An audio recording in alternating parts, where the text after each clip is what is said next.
Ну що, починали з глибокого занепокоєння, а тепер маємо Абрамси і Петріоти.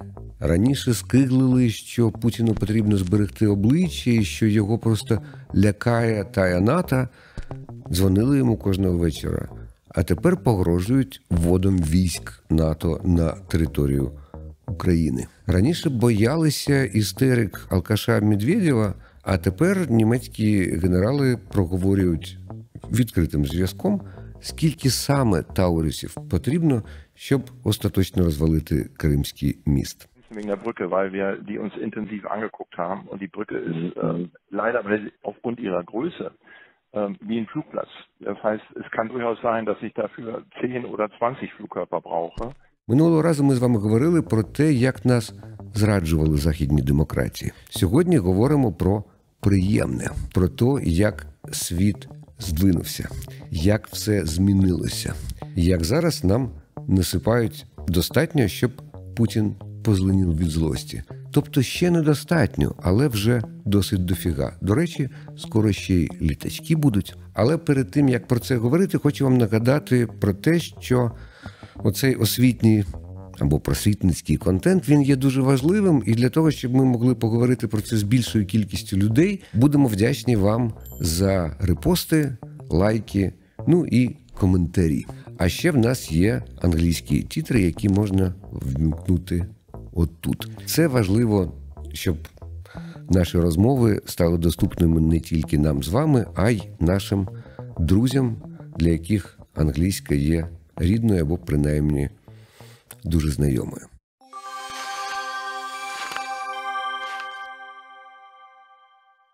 Пам'ятаєте важкий, переломний для нас рік 2014. Крим віджали і просто в тупу його приєднали до себе. Тобто в Європі перекроються кордони, анексія вперше з 40-х років ХХ століття. Українці гинуть сотнями, тисячами. Нашу армію обстрілюють з території Росії. Донбас палає. Як реагують на це Захід? Глибоке занепокоєння і в Британії, і в Німеччині, і у Франції, і в Америці. І якось такі вони занепокоєння аж страшно. Ні, вони прийняли санкції, говорили дуже багато важливих слів, але ці санкції не заважали Путіну накачувати економіку доларами і ганяти нафту і газ до тієї ж Німеччини. Путін відкладав гроші на майбутню війну з Україною. Вірніше, ні.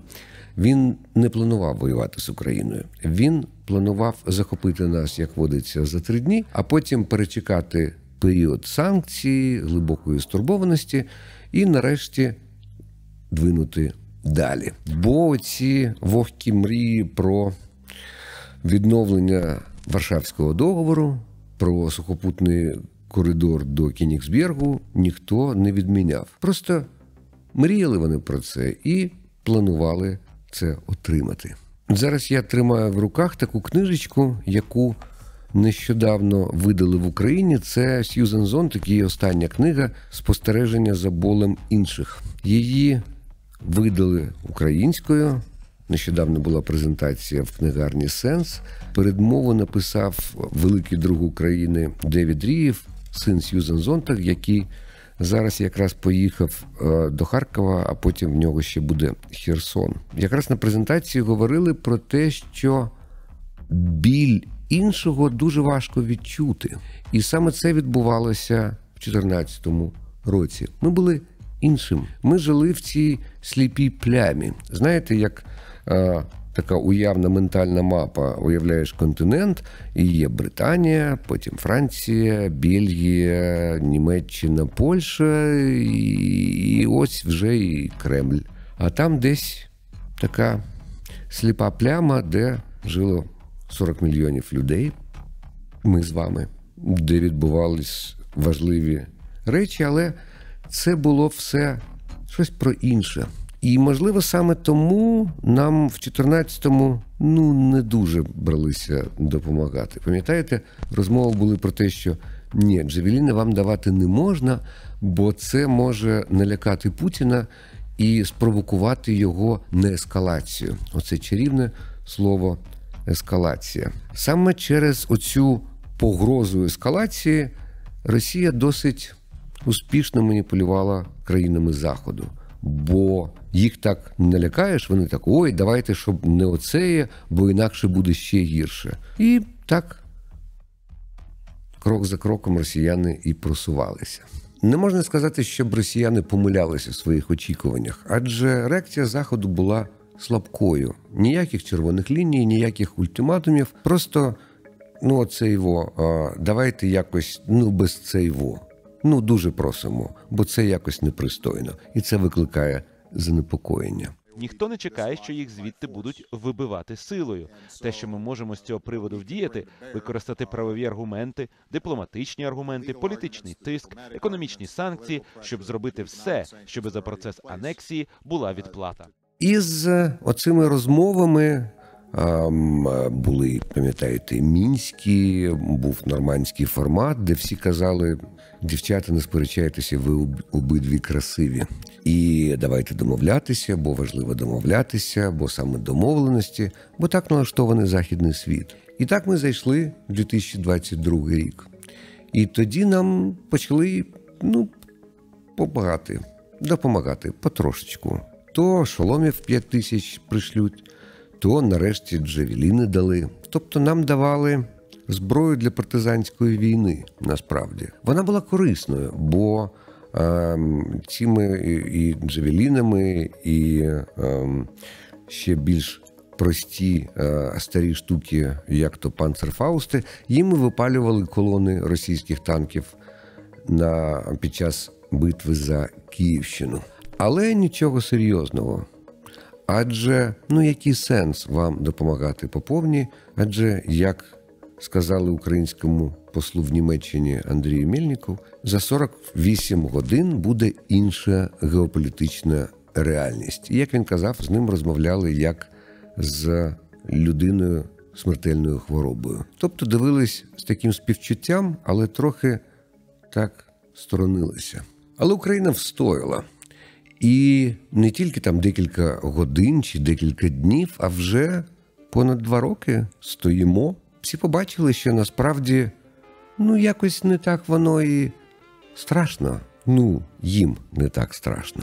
Українці відбили частину окупованих територій, дуже успішно протистоять на морі, країна майже без власного флоту, дуже успішно перемагає російський військовий флот. І кордони укріпили, і окопалися, і наші безпілотники долітають і до Москви, і до Пітера, і до Курська.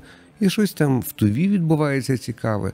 І взагалі не така вже друга армія світу, прямо ж друга армія світу. І Захід почав прокидатись. Не те, що прям отак вскочив і побіг. Так, потихеньку. Зрозуміли, що Путін не такий вже страшний, і російська армія не така вже і російська прямо армія аж ух. І, можливо, той ядерний арсенал не такий і ядерний. І істерики Медведєва – це не погрози державника, а це просто наслідки хронічного алкоголізму. Просто зайву чарку людина прийняла і давай щось там княпати собі. Процеси пішли повільно, не так швидко, як нам того б хотілося, але пішли. Знаєте, як людина в водичку заходить. Так спочатку ніжку туди, прохолодна водичка, потім по коліно, так нічого, потім по пояс, тут знов таки, а потім раз і поплив. Так крок за кроком. Диви, пливе, грибе, все відбувається. І тут на Заході якось згадали про забуті і такі навіть, здавалося, загублені гідність і сміливість, і виявилось, що Україна – це не якась там corrupt ex-Soviet country, а кандидат в НАТО і в Євросоюз, і що насправді саме Україна не дає здійснитись російським планам з анексії Балтії, Молдови, відновлення цього Варшавського договору. І виявляється, що ми є такою поворотною точкою Всесвіту. Дуже важливими і для європейської, і для світової безпеки, для глобальної безпеки. Україна стає глобальним гравцем. Це відбувається повільніше, ніж хотілося б. І ціна зависока. Дуже боляче, дуже дорого.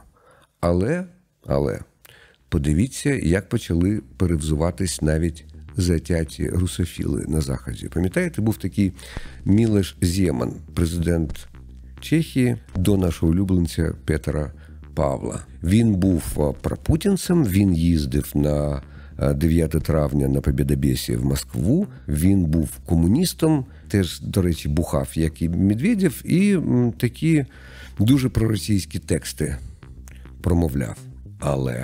Але, після 24 лютого Земан став русофобом. Він сказав, що війна Росії проти України є абсолютно незаконною і що це холодний душ для Європи.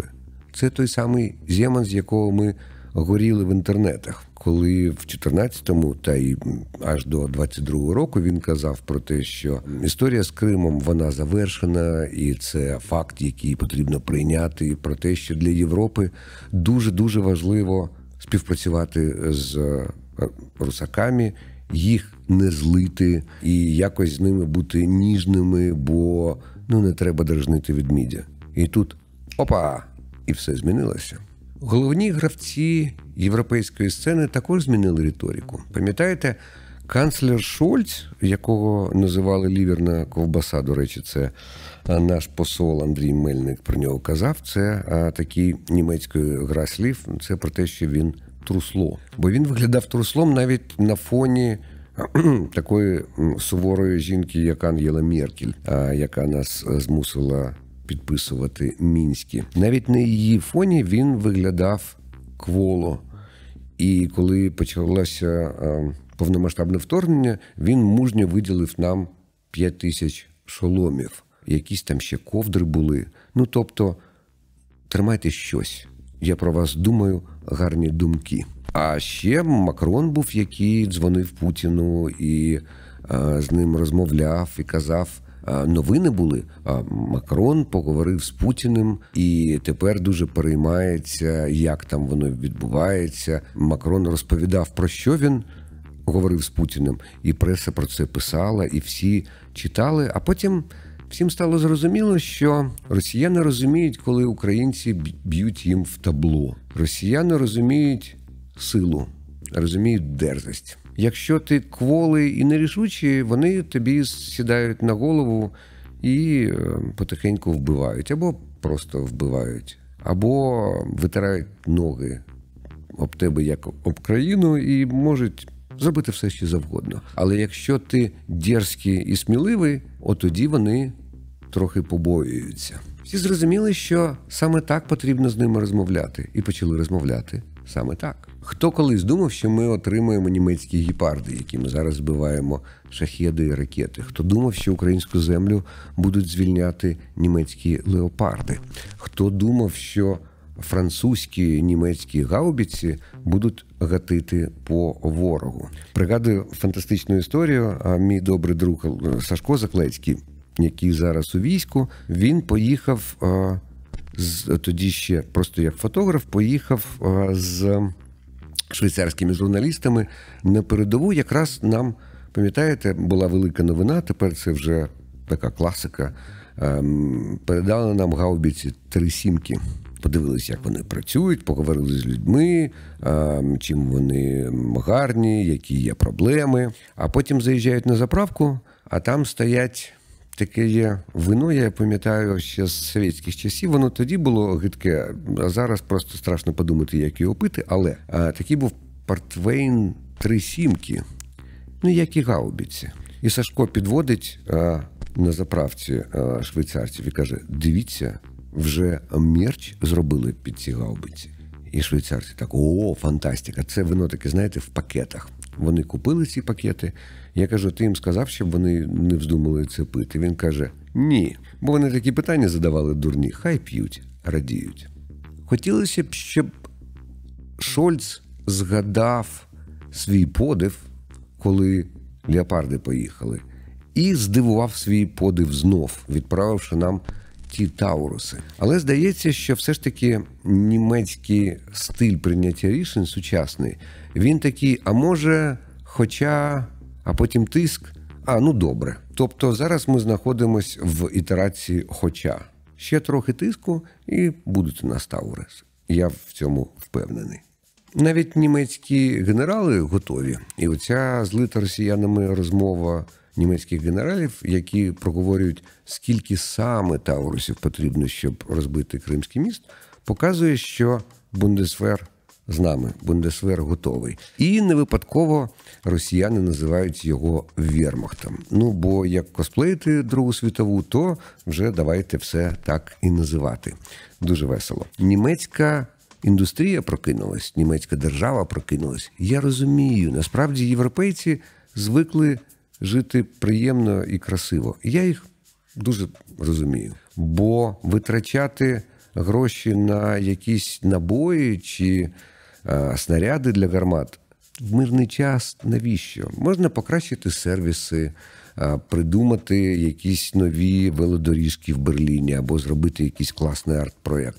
Це ж ближче до серця. Але війна в Україні показала їм, що оце гасло «ніколи знову» там десь з'явилась кома. Знаєте так, ніколи, кома, знову. І росіяни, як вони завжди казали, можуть повторити. Німецька оборонна галузь запрацювала на повну силу. Пішли вливання, справжні, серйозні вливання. Може навіть більше, ніж ті легендарні 2% ВВП. Замовлення пішли. І переозброєння почалося. Європа прокидається просто повільніше, ніж ми б того хотіли. Але така інерція. Але вже бельгійські, французькі, італійські оборонні заводи завалені замовленнями. Будуються нові лінії, всі переозброюються. Польща нарощує армію, переозброює її, доводить її до ладу і до уму. Бо всі зрозуміли, що арт-проекти – це дуже класно. Це просто супер. Але коли ти маєш сусідом божевільного, треба бути готовим до будь-чого. Хоча не одного сусіда, насправді двох. Не забуваємо про Білорусь Лукашенка, який а військовий потенціал має. А там ще росіяни начебто розмістили якусь ядерку, але і без них. Просто досить багато там всілякої і військової, ще совєтської техніки, і хто знає, чого від них чекати в будь-який момент. І арт-проекти – це добре, але потрібно озброюватись. Зі Штатами ситуація була, мабуть, ще більш складною, ніж з Європою. Адже адміністрація Обами, про яку ми з вами говорили в минулій програмі, вона була орієнтована на покращення добробуту американців. І намагались вийти з усіх оцих війн, а потім перед самим вторгненням повномасштабним до нас був Афганістан, який став великим позорищем, насправді, і для Америки, і для західної цивілізації як такої, коли просто все посипалось в лічені хвилини, і я досі пригадую з біллю оці кадри з аеропорту з Афганістану, коли люди намагалися потрапити на літачки, літачків на всіх не вистачало, і всім було зрозуміло, що ті, хто там лишились, ті, хто дуже хотіли втікти, скоріш за все, їх вже більше нема. Їх просто зарізали. І це була травма, і ніхто не хотів цю травму повторювати. І адміністрація Байдена діяла досить неквапливо, кволо і нерішуче. Пам'ятаємо, що Байден все ж таки працював ще з тим самим Обамою. І стратегія, яку вони прийняли, що Росія не має перемогти, а Україна не має програти, вона дуже чітко описувала їхній підхід. Тобто про українську перемогу там не йшлося. Там йшлося про те, що Україна має стати таким не те що щитом, а каменем, на якому буде стиратися російська армія, для того, щоб не вистачило в них сили йти далі Європою. І це може тривати вічно, оцей підхід. Да? Росія не виграє, Україна не програє. І так потихенечку тут джавеліни, але потім з'явилися Абрамси. І це був вчинок. Ясна річ, танки Абрамс прийшли до нас з запізненням. І патріоти в нас є, про що ніхто не мог подумати декілька років тому. Так, їх замало, і вони прийшли з запізненням, але вони є. А потім до нас ще F-16 долетять. Так, це теж буде з запізненням, але вони будуть. І це дуже важливо. Я не хочу, щоб ми виглядали невдячними свинями, бо насправді ми дуже вдячні. Але все ж таки оці темпи отримання допомоги, вони нам дуже дорого даються. Ми втрачаємо тисячі, боюсь навіть думати про цю цифру, життів найкращих синів і дочок України. І це важко, це боляче, це страшно, але допомога йде. Могли ж нічого не дати. Просто вирішити, що і все. Так дають, допомагають, і ситуація здвинулася. І ми вдячні за це американському народу, ми вдячні британцям, які за нас були з самого початку. Ми вдячні німцям, французам, італійцям, чехам. Кажуть, вже Петр Павел знайшов більшість грошей на ті 800 тисяч снарядів для наших гармат, які нам зараз дуже потрібні. Ми страшенно вдячні. Нам боляче, але ми вдячні. Тож ми вдячні за допомогу і чекаємо ще. Чекаємо з нетерпінням і з надією. Чекаємо на те, що Америка остаточно прокинеться і якось так для себе з'ясує, де пріоритети, де загрози. Бо насправді, подивіться, Кремль також чекає листопаду цього року, коли відбудуться вибори. Їм теж насправді важко. Ця кубишка, в яку Путін складав надприбутки з нафти і газу, вона все ж таки не бездонна. І якраз наприкінці цього року вони побачать донышко в цій кубишці. І їм би хотілося якось до того порішати, а порішати не вийде.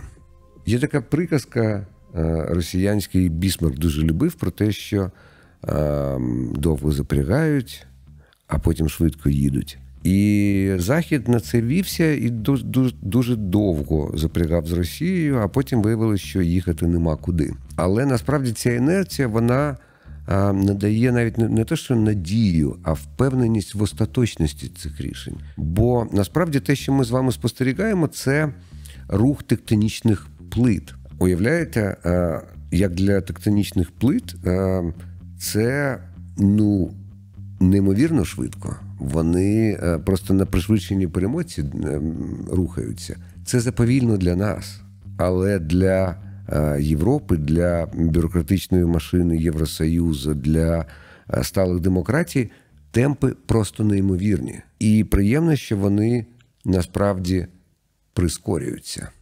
Qui a lancé la guerre en Ukraine? Vladimir Poutine. Qui menace, quoi que nous fassions, quoi que nous disions, avec l'arme nucléaire? Le président Poutine. Tournez-vous tous vers lui pour savoir, lui, quelles sont ses limites stratégiques. Mais si chaque jour, nous expliquons quelles sont nos limites, face à quelqu'un qui n'en a aucune et a lancé cette guerre, je peux déjà vous dire que l'esprit de défaite est là qui rôde. Це дуже важливо, але ми вдячні за допомогу, але пам'ятаємо, що краще, ніж ми самі, ніхто нам не допоможе. Я хотів вас попросити просто сьогодні задонатити на той підрозділ, де у вас воюють друзі чи рідні, або на той фонд, якому ви довіряєте, або просто кудись на якийсь дружній підрозділ. Бо це дуже важливо, це допомагає нам з вами спокійніше спати вночі, розуміючи, що ми зробили хоча б щось для перемоги. Кожен патрон, кожна копієчка на підрозділ, вона допомагає нашим хлопцям і дівчатам стояти, вистояти і дочекатись цієї допомоги. А якщо вам було цікаво, ви можете допомогти і нам, незалежному медіа «Ґрунт». Там внизу є посилання на Buy Me a Coffee і Монобазу. А я прощаюся з вами з надією і впевненістю в нашу перемогу. Я точно не можу сказати, коли вона буде, але я знаю, як вона прийде. Вона прийде неочікувано. Побачимось.